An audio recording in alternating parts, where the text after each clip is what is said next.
Hello everyone and welcome back to a brand new review of Class for today. And so the real reason why I haven't been doing many videos lately is because I've been very busy in making cakes for my friends' christening, and also I have been very busy at a convention on Saturday with the cake and bake show. And so I met many celebrities of foodie celebrities from the Great British Bake Off and other TV shows, and I went round the cake and bake show looking at all these incredible new stores, but also as well helping out with the Trafford College stall at the cake and bake show, which I helped out, which was really brilliant, and it was so amazing to see so many people there, and I absolutely enjoyed it. And so, yeah, sadly the cake and bake show is ending today, but there will be another chance maybe next year. But the real reason why we're here today is because we're going to discuss what I thought of Class. Of course, Class, episode 5, which I watched just yesterday, and I watched a little recap of it today, because I felt that I really need to do another video because I've been so busy with making this cake, and my mind's just been so stressful, and so I want to do this video in order to relieve that stress off myself, because I like talking about Class. And so I felt that this episode really continued the story from episode 4, and so let's get into the review of episode 5, the review. So what I thought of episode 5 was really what we picked up from the last episode, where Ram and April went into the realm of the Shadow King in order to try to kill him, but also to learn about the civilization of the Shadow King anyway, because as April went through the realm and Ram followed her into the realm of the Shadow King, they went through all of the caves, and April almost like took on so much knowledge, and Ram was like, how do you know all of this? I was even surprised how she knew all of this. That's because she was connected with the King of the Shadow King, and therefore April can share her thoughts with the Shadow King, but also the vice versa with the Shadow King to her. And so they really do. We learn a bit more about the Shadow King and how they came to existence. Like, they are made of a pure shadow. They are just literally pure shadow the Shadow King are made of, and they literally came into the universe like they were completely forgotten, like shadows. Like, we always forget that our shadows are always with us, but they are almost, felt that they're really, forgotten about. And that's why, the Shadow King's realm is called the Underneath, because it's underneath the rest of the universe, to be forgotten about and never to be spoken of again. And so, yeah, basically the Shadow King are quite a unexisting but very, unknown species, but that everybody wants just to forget, because they're just a horrible species that kind of, takes over and kill many civilizations. And so we really do see April taking to toe with the King of the Shadow King. I can't remember his actual name, but really they do have a really one-on-one duel against each other in order to battle who's going to be king, or are they going to retrieve the heart. Or basically, I don't think that April will get her other half of her heart back, because the only reason why, because if she killed the Shadow King, the King of the Shadow King, he will intentionally die with April's heart, but therefore April will die as well. But I think the only solution was where April wanted to kill the Shadow King. She actually meant that she was going to lock up the King of the Shadow King up, and therefore take over as the King of the Shadow King. And she really took told that she was more of the deserved winner. But also we have the confrontation between April's father and April herself, like, why you're so selfish, and like, why do everyone keeps talking about what I'm like. It's just because her father loves her, and in the little bit where her father goes through into the realm of the Shadow King, and he talks to April almost like of how you're not April how I know you are. You're more than capable of this. Just please be the person who you've always been. Don't be this kind of April that you've been, just turned yourself into a monster. Because I thought at first April was taking it way too far, and she almost became so aggressive that, like, hey, this is not how we know April. And like, this is not how April acts and how she, you know, copes with everything. She doesn't use force or violence. She basically takes and just gets along with, you know, what's happening in the real world. But at such a young age, as you know, that little information, a little bit of the history through April's family, that she knew the world was not safe at such an early age, and she coped of, you know, how to, you know, keep the world happy and how to cope with herself living in this kind of life. But then when her dad entered the realm, he almost, you know, confronted her, because he really wanted you know, the old April back, but what, you know, this kind of new April who was killing, you know, trying to, you know, having a one-on-one duel with the Shadow King, was almost poisoning her mind. But then therefore we also have the little, you know, bond, I think it's called the anchor, where April and her mother are connected somehow. And now we see the kind of blue light inside her chest, and it's almost like a tug or a pull that kind of, you know, brings back, as long as her mother thinks about April, there's a better chance, or there's a higher chance of April getting back to the real world, as well as with Ram as well. And so she was able to cut a hole in the fabric of reality from the Shadow King's realm to the real world, and so she was able to get back. And, you know, also, but then we also had the rose petal situation, as they were multiplying and infesting and manifesting on every single human being, and so they were almost ready to take over the world. And so they really needed a desperate time in order to save and destroy all of these petals. And that's where Metalis and Charlie, Mrs Quill and the head teacher came in. They really needed to use the weapon in order to remove all the petals from the earth, but also with the Shadow King as well. And that was the Cabinet of Souls. And from that, we only knew about the Cabinet of Souls within episode 1, and that was it really. But in this episode, we more to the point where we saw Charlie being forced to use the Cabinet of Souls in order to, not only because the head teacher put a gun at Metalis's, you know, at Metalis, because Charlie was really almost, you know, trying not to be forced in order to use the Cabinet of Souls, because either way, if he uses the Cabinet of Souls, he's lost anyway.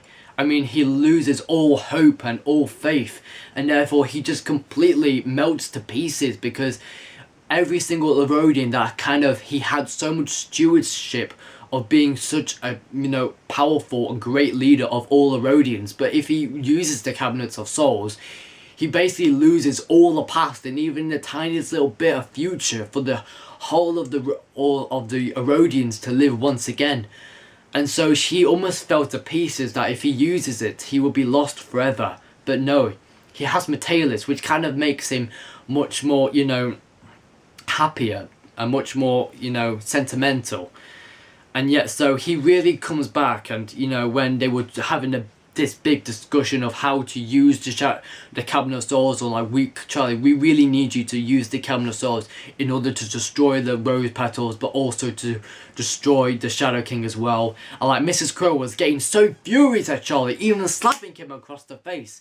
And yeah, so that little redemption of, you know, because as you know from the first episode, we kind of see that as long as Mrs Quill kind of, you know, tries to, you know, hurt Charlie, the thing in Mrs Quill's head almost, you know, makes her, you know, so much in pain and just makes her go so insane. And that's why I just think with this thing inside her head, she just goes completely berserkers. And so yeah, it's just really kind of strange really of how all this such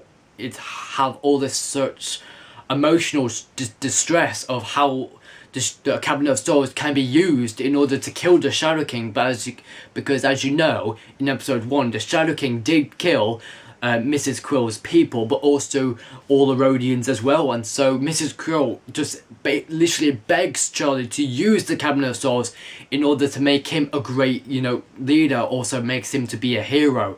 But if Mrs Quill does, you know, make Charlie use the Cabinet of Souls, And as I said again, Charlie just loses completely, loses all hope, and just he won't be able to cope without anybody ever again. But that's why Mateus is there with him. But speaking of Mateus, he really, you know, brought into the story, because as they were talking about the Shadow King, they really, Mateus almost had like a little light bulb in his head that kind of made him think, perhaps the shadows can kill the petals. Of course. And then that literally went smack into my head, because if this, and so at the end where April cut a hole to get back into the real world and to be reunited with her family, there were and then April almost, you know, cut a slice back into the realm of the Shadow King. And so she, since April beated the king of the Shadow King, she was their king. And even so, if you're still a woman, they still call you king.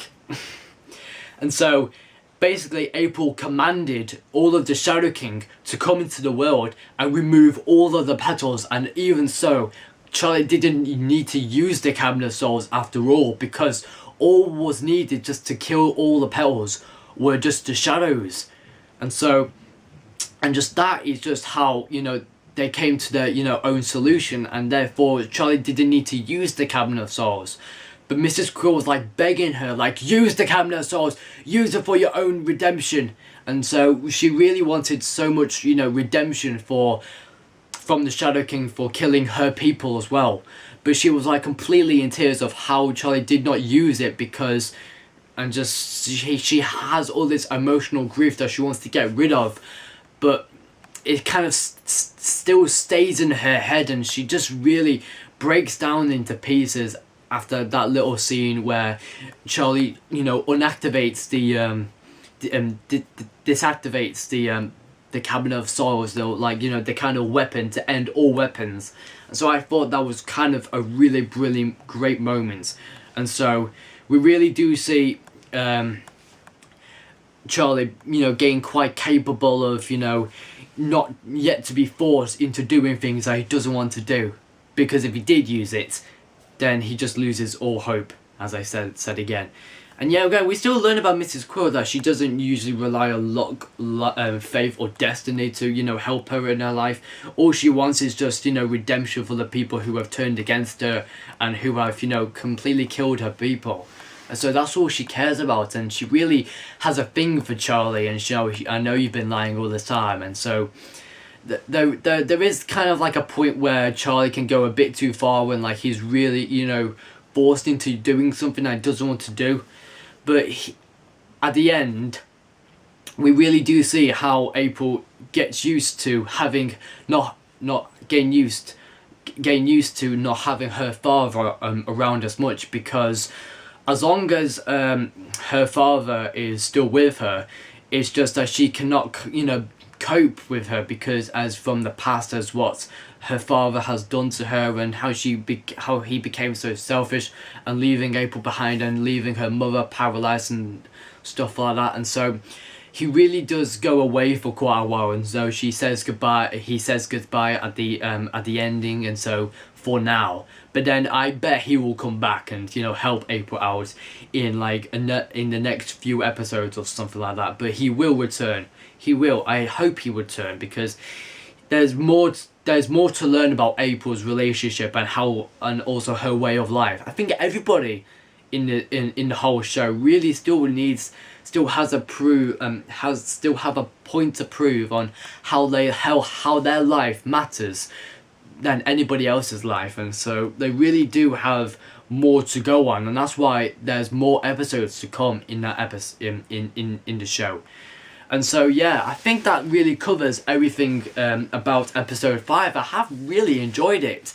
I think I felt episode 4 quite intriguing and quite intense, because this episode really brought out, like, you know, what happened after episode 4, and this is how all of it came to be. And then we also, not only forgetting Ram as well, we can't forget Ram. Basically, Ram was also explained to how I really want to point this out, because this may change people to become more of a religious person. Ram doesn't seem kind of like a religious person, but in where the scene where he talks to April about how doing one good deed from one person to another really gets you, you know, very one step closer to be with God. And in the process, when you make a good action or you do a good action, there's always have to be God. And I absolutely believe that. I mean, that was almost like a scene where I would literally like convert to become, you know, completely be one with God. And that really took toll, that really got me set in the head that Ram is actually really religious. And so yeah, with her Sikh, you know, background as well. But from that scene, I really do believe that that was almost like a religious example of how doing from one good deed to another, and how our hands are not the weapons to use. And you know, you really do, from what all of our good deeds can do from one person to another, can lead to so much things, like God, for instance. And so I thought that little scene was really, really special. And I absolutely believe that doing one good deed to another really gets you closer to God. And so I am Catholic myself. And so you may not be religious, you may not believe in God, but even so, if you don't have faith in him, there is still hope. And even every single deed you do that is good, there's always God in you. There's always God looking over you. And so that's just one thing I just had to mention in that episode. So yeah, that was really, really special. And so I have definitely enjoyed episode 5. It was so incredible, and also the battle scene. I think the fight scene where April was fighting the Shadow King, I thought it was really, really good. And so definitely one of the best moments. I think the best moment from this episode was the confrontation, and also the enforcement from Matacius, Charlie, Mrs Quill, and the head teacher as well. I think that scene, that, you know, that kind of, you know, situation where they had to make a decision on using the Cabinet of Souls, definitely really sets off, you know, the whole mind triggering thing. And so really definitely believes, like, will Charlie do it or will he not? What would happen to himself if he uses it? And so it really brings out so many questions in your head that you would like to be answered.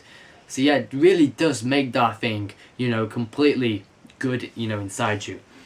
And so yeah, I've definitely really enjoyed this episode. I really do give it somewhere between the 9 out of 10 slash mark. I mean, I would give it a 10 out of 10, but I thought that episode 4 was quite a 10 out of 10, you know, episode. I thought that this one didn't have as quite much intensity, but overall I enjoyed, you know, both episodes. I thought they were absolutely brilliant. And so I think that concludes for this episode, or for this review for today.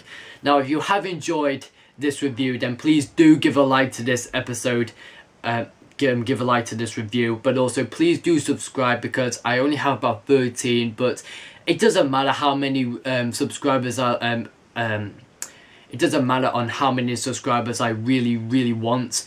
All it matters is that you are watching my videos, and that's all I'm happy about. That's all I'm happy about, really.